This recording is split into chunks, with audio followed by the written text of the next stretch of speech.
Terror strike और उसके बाद पाकिस्तान पर डिजिटल स्ट्राइक। पहलगाम हमले के बाद भारत ने जब ये डबल स्ट्राइक की तो मुझे रामधारी सिंह दिनकर की वो पंक्तियां याद आई कि याचना नहीं अब रण होगा, जीवन जय या मरण होगा। क्योंकि पहलगाम में जो कुछ हुआ उसके बाद हिंदुस्तान ने यह स्पष्ट कर दिया है कि अब शब्दों का समय नहीं है, प्रहार का समय है।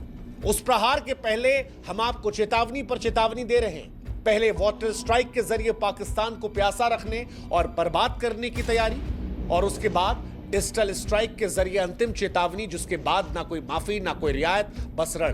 कहते हैं किसी की सेहत का मजाक नहीं उड़ाना चाहिए, लेकिन पाकिस्तान के प्रधानमंत्री शहबाज शरीफ इस वक्त अस्पताल में है। बाकी हमें कहने की कुछ जरूरत नहीं है। भारत सरकार पाकिस्तान पर अंतिम फैसला लेने के मूड में है। वैसे पाकिस्तान में लोगों को सोचने की जरूरत है कि हिंदुस्तान क्यों बदल गया, क्यों वो हिंदुस्तान जो वसुधैव कुटुंबकम की बात करता है आज पाकिस्तान को बूंद बूंद पानी के लिए तरसाना चाहता है, क्यों पाकिस्तान को कंगाल करके हम बर्बाद करना चाहते हैं। पाकिस्तानियों को सोचना चाहिए, यही हिंदुस्तान था। कोविड में हमने पाकिस्तान के लिए दवा भिजवाई थी। पाकिस्तान में कोई हमला होता था, हिंदुस्तान उसकी भर्त्सना करता था। जब बच्चों पर वहां पर आतंकवादियों ने हमला किया, हमने भी आंसू बहाए थे। पाकिस्तान को लेकर हमारे पूर्व प्रधानमंत्रियों का रवैया भी अच्छा था। अटल बिहारी वाजपेयी साहब को याद कीजिए, वो पाकिस्तान तक चले गए रिश्ते बचाने के लिए। पाकिस्तान से जाकर कहा कि भाई साहब हमें आपको बेहतर तरीके से रहना है, पड़ोसी नहीं बदले जाते। हमने तमाम कोशिशें की, एक दूसरे के यहां आना जाना जारी रखा।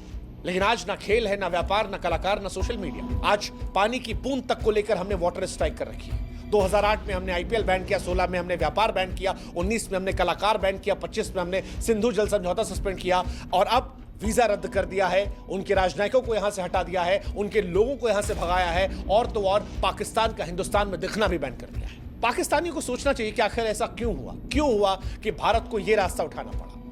भारत जैसा देश जो दुनिया का स्वागत करता है, भारत जैसा देश जो वसुधैव कुटुंबकम में यकीन रखता है, वो क्यों अपने पड़ोसी का हुक्का पानी बंद करने लगा। सोचना चाहिए पाकिस्तान को। हमारे ही प्रधानमंत्री अटल बिहारी वाजपेयी साहब ने कितनी बड़ी बड़ी बातें की थी। पाकिस्तान से रिश्ता करने के लिए क्या नहीं किया उन्होंने, बदले पाकिस्तान ने क्या दिया हमें। आज हम उनके देश के राजनयिकों को निकाल रहे हैं। पाकिस्तान के लोगों को सोचना चाहिए कि वो कौन सा कड़वा सच है जिसने भारत को इतना मजबूर कर दिया कि आज भारत उस जगह पर आ गया है जहां पर भारत ये कह रहा है कि एलओसी छोड़ो, अब यूआरएल पर भी तुमको बैन करेंगे। 1 रुपया नहीं कमा पाओगे हमारे यहां से, क्योंकि पाकिस्तान में तमाम क्रिकेटर है, शब अख्तर, वासित अली, तनवीर अहमद, शाहिद अफरीदी, जो दिन रात इंडिया के इर्द गिर्द वीडियो बनाते हैं। पूरे दिन मैदान पर खेलते थे तो इंडिया को गाली देते थे, और उसके बाद यूट्यूब पर प्यारे हिंदुस्तानियों भाई कैसे हैं आप। सरकार ने क्यों इनका डिजिटल गला घोटा। हमारे पड़ोसियों को सोचना चाहिए, क्योंकि ये एक बार में नहीं हुआ है। इसके 1-2 नहीं बल्कि 7 कारण है जिस वजह से इंडिया अब उस जगह पर आ गया है कि याचना नहीं रण। ऐसे नहीं हमने 537 पाकिस्तानियों को यहां से लौटा दिया, 9 डिप्लोमेट्स को लौटा दिया और कहा जो बच्चे हो निकल जाओ वरना जेल में डाल दी जाओगे। क्यों? क्योंकि भारत को पाकिस्तान ने बार बार लहूलुहान किया। 7 घाव, 7 जख्म, 7 बार खून की होलियां पाकिस्तान ने खेली हमारे साथ। शिमला समझौता तो कर लिया, लेकिन पीठ में खंजर घोंपना पाकिस्तान की फितरत है, और आज वो 7 कारण हम बताएंगे। साल 1993 मुंबई में बम धमाका होता है। भारत के इतिहास का सबसे बदनसीब दिन था जब पाकिस्तान की सरपरस्ती में पल रहे कायर आतंकवादियों ने मुंबई की धड़कनों को लहूलुहान कर दिया था। 12 भीषण धमाके हुए थे। धमाकों ने ऐसा जहर घोला कि हर गली, हर मोड़, हर चौराहा लाशों से पट गया। बाजारों में बच्चों के चिथड़े उड़ गए, बेकसूर लोगों का लहू गिरा। 257 मासूम जिंदगियां बर्बाद हो गई, 700 से अधिक लोग तड़पते रहे। पहली बात था, हम फिर भी शांत रहे। 13 दिसंबर 2001 भारतीय लोकतंत्र का वो काला दिन जब पाकिस्तान की नापाक सरजमीन पर पलने वाले जैश-ए मोहम्मद के 5 आतंकवादियों ने देश की सबसे पवित्र इमारत संसद भवन पर हमला किया। ये केवल आतंकवादी हमला नहीं था, भारत की आत्मा पर सीधा कायराना वार था। उस दिन हमारे 5 जाबाज सिपाही, सीआरपीएफ की एक वीरांगना महिला कांस्टेबल, संसद के 2 सुरक्षाकर्मी और एक नियत्ती माली देश की रक्षा में शहीद हो गए। संसद की सीढ़ियां जो थी वो लाल हो गई पाकिस्तान की वजह से। 26 नवंबर 2008 की वो भयानक रात, पाकिस्तान की नापाक औलाद लश्कर तैयबा के 10 पाकिस्तानी आतंकवादियों ने मुंबई को नरक बदल दिया था। समुद्र के रास्ते पाकिस्तान से आए, ताजमहल पैलेस, ओबराय, सीएसटी पर खून का तांडव मचाया। 166 जिंदगियों की मौत हुई थी, 300 से अधिक लोग लापता हुए थे। वो हमला नहीं था, पाकिस्तान की जंगली क्रूरता का खुला प्रदर्शन। अजमल कसाब जिसने मुंह से बताया कि पाकिस्तान की यह साजिश थी, पाकिस्तान ने उसे डिसोन कर दिया। अजमल को फांसी हुई, लेकिन दुनिया जानती हो पाकिस्तान से आया था। यहां से गेम के लिए रेडी हो जाओ, My11 सर्किल डाउनलोड करो और 1500 रुपए का ज्वाइनिंग बोनस पाओ। अजमल को फांसी हुई, लेकिन दुनिया जानती हो पाकिस्तान से आया था। यहां भी मौका दिया था, केवल क्रिकेट पर बैन किया था, लेकिन पाकिस्तान नहीं सुधरा। 2016 पठानकोट एयरबेस पर हमला कर दिया। 2 जनवरी 2016 को पाकिस्तान ने पठानकोट वायुसेना में घुसपैठ कर 7 वीर जवानों की जान ले ली। 80 घंटे तक यहां पर खूनी जंग में हमारे 7 वीर जवानों की वीरगति हुई। आखिरी सांस तक लड़ते हुए दुश्मन के इरादों को चकनाचूर किया। 25 से अधिक जवान घायल थे।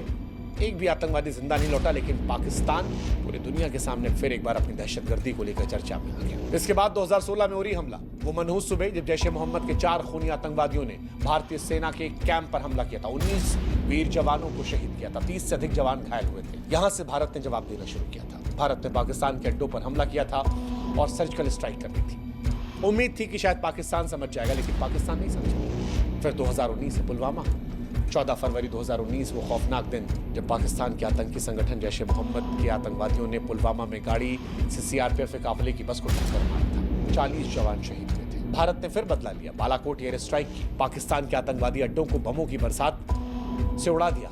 लेकिन कायर पाकिस्तान जब 2025 में नहीं लड़ पाया तो कायरता से पहलगाम में हिंदुओं को निशाना बनाया। हिंदू पहचान होने की वजह से उन्हें मरवा डाला। 5 आतंकवादी मशीन गन ग्रेनेड लेकर नरसंहार करते। 26 मासूमों की लाशें घाटी पर इसलिए गिराते हैं क्योंकि वो हिंदू थे। हिंदुस्तान में हिंदू मुस्लिम एकता को तोड़ने के लिए 7 हमले 93 से लेकर 2001 संसद, 26/11, 2016 पठानकोट, 2016 उरी, 2019 पुलवामा और 2025 पहलगाम। ये पाकिस्तान के कायराना घिनौनी करतूत के काले धब्बे हैं जो बताते हैं कि पाकिस्तान हमेशा हमारी पीठ पर हमला करता है। और अब बस क्योंकि पाकिस्तान अगर हमसे खुल के लड़ने का साहस नहीं कर सकता, वो साजिशें करके मासूमों के खून को रंगता है और बार बार आतंकवाद के रास्ते पर चलता है, तो फिर हमारे लिए भी अच्छा बनना सही नहीं है। अच्छा होने और बेवकूफ होने में अंतर है।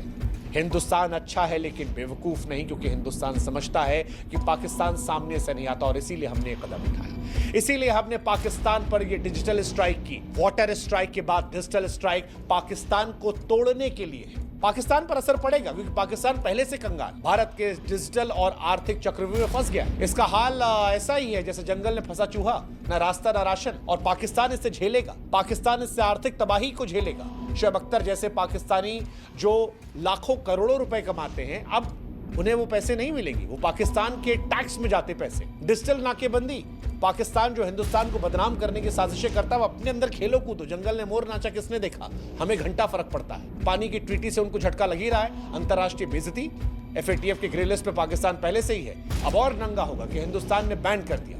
पहला कदम हमने उठाया। सामाजिक अशांति, पाकिस्तान में बड़ी आबादी है जो हिंदुस्तान पर वीडियो बना बना के हिंदुस्तान से पैसा कमा रही थी। अब मिलेगा बाबा जी का ठुल्लू। करो। लोकप्रियता खत्म। पाकिस्तान में तमाम ऐसे लोग हैं जिनके पूरे वीडियोस